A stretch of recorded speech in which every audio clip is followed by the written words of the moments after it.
Hello, and welcome to Brave Tarot. Today, I have a reading for somebody who is feeling really generous, having pangs of generosity, or fantasies of being generous and helpful, but you don't have the money for it. And today, we're going to explore what's really underneath that and how you can get yourself to a place where you actually can be generous, because this appears to be some kind of a test. So, what I'm seeing, first of all, is that you're an empathic person.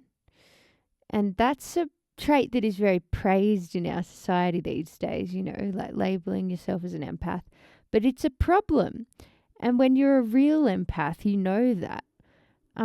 It's not a pleasant experience having this empathy problem, because you feel everything and you overextend and you make yourself responsible for other people. And so, what I'm seeing first and foremost, if you take anything away from this reading today, it's that for you to ever arrive in a place where you can be generous the way you want to be, it's going to take you doing the opposite to arrive in a place where your nervous system is giving from the right place, because you've learned and been conditioned into the act of giving until you've got nothing left. And it's overextension and it's depletion. Now, Spirit does want me to acknowledge the way that our subconscious often operates when we're in these fantastical modes in our mind. It would help you to consider that there might be an underlying reason why you do what you do that has nothing to do with the main reason that you think you're doing it for. Say you have no money and that means you have to stay home and you can't go out with friends. Maybe the real reason why you're not making any money at the moment is because you don't want to go out with friends and you haven't found the courage to make an escape and to be honest about how you're feeling with that. So your best subconscious, very, very subconscious, obviously, reason to avoid going out is if you just don't have the money to do it. And so while it's a situation you really don't want to be in, there's also some core underlying factors that are driving your motivation under the surface. And that can apply here as well. So regarding this fantasy of having millions of dollars to save somebody or help somebody who is honestly probably in a situation equally as unfortunate as you, well, what is it about them that you see that you want to resolve for them? Because they might be the same emotions that are brewing in you. Say this person owns a cafe and you can see that they're not doing great with their business. And, they're a really fantastic person and the food they make is amazing, but they're not very good at advertising. And you can see that with a few changes, their business could be better, but they're also highly capable. And you wonder why they're struggling. Well, then you might have some kind of underlying low self-worth or belief around visibility in your own life. And you secretly want someone to come and save you so that you don't have to rectify those exact issues when it comes to your business. See how these feelings, there's a sense, it's kind of in the solar plexus. It's like giving away almost like out of anguish or longing. There's a sense of yearning in this act of giving, where really it's your wish that someone could be that person for you. And if you sit in the discomfort of that and you don't give, because what's clearly far more uncomfortable for you is that you don't help somebody out. And, you know, imagine switching the roles. Imagine this person was seeing you like that. The person that you're wanting to help. Imagine that they gave you a bunch of their money. How uncomfortable would that make you feel? Just sit with that discomfort and notice that that's where you've got a hole in your bucket.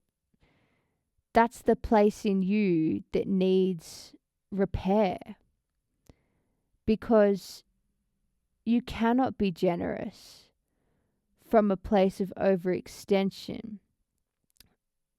You can't be generous from this deep, painful place of empathy, because it just drains you. And so to be in the real place, because this generosity, it is a part of your being. And I know that if you had gigasquillions of dollars, you would be using it to help and support people. But there's something about the gap there.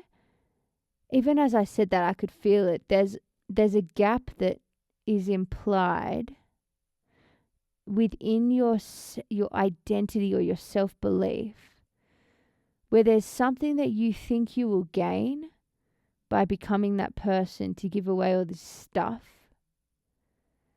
Yeah. Okay, it's coming through for me now. So it's like, sometimes we have this fantasy of being super generous and supportive because we don't believe that people can meet us as an equal in the ways that we truly desire.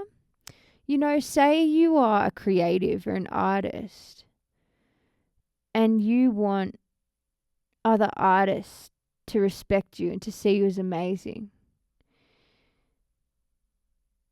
Well, you want that to happen via your art, right? But this generosity dream, it creeps in to those kinds of spaces, and you imagine yourself being super influential and being able to give these artists that you admire a bunch of money to support their work. But that's not the same kind of respect that you most deeply crave. You know, when I was a kid, a really little kid, there was this girl at my school who struggled to socialize. She was quite different from the other kids. And she was a shy girl as well. She was quite misunderstood. People thought she was really weird.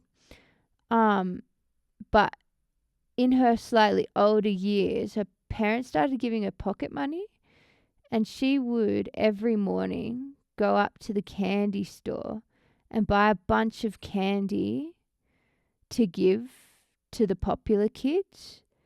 And they would totally milk it. They let her do it.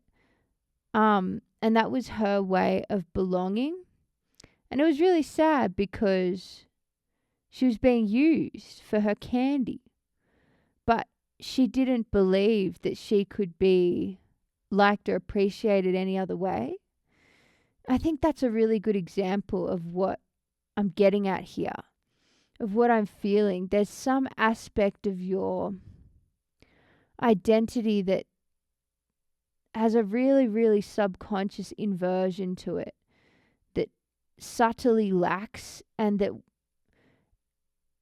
that believes that the only way it can be resolved is if you take on this role of the hero or the martyr, I guess.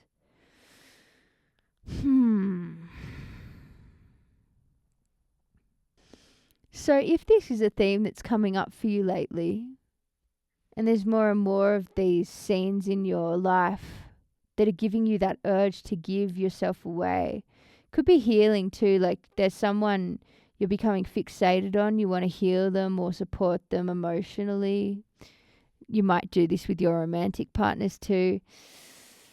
There's a feeling that it's a bit of a test and it's a muscle strengthener. And if you can just sit, and all you have to do is sit with those feelings, those discomforts, and just feel the resistance that comes up, that feeling of wanting to be responsible for another person, and just mute it, just snuff it out and watch as your body strengthens. Because this is a very holistic, regenerative test. It's not just about the generosity at all. I mean, it's all encompassing. This is your health, it's your body, it's your relationships, your boundaries, and this is money. This is a huge leak in the boat, So for now, the task is just to sit with that discomfort. If you can't ever be granted that desire to be the helpful one, and in fact, what if you're on the other end of some help? How might that feel? At first maybe cringe, and then subtly you're deeply relieved about that. So quite a bit to think about there, guys. I think I'll leave this reading here. If you want to book a one-to-one, links are in my bio below. There's 3 different types of readings. A 15-minute one, just like what I'm doing right now. A 45-minute one, which is comprehensive, cover body, relationships, and career. And a huge life-changing master file. And you can check them all out in those links below.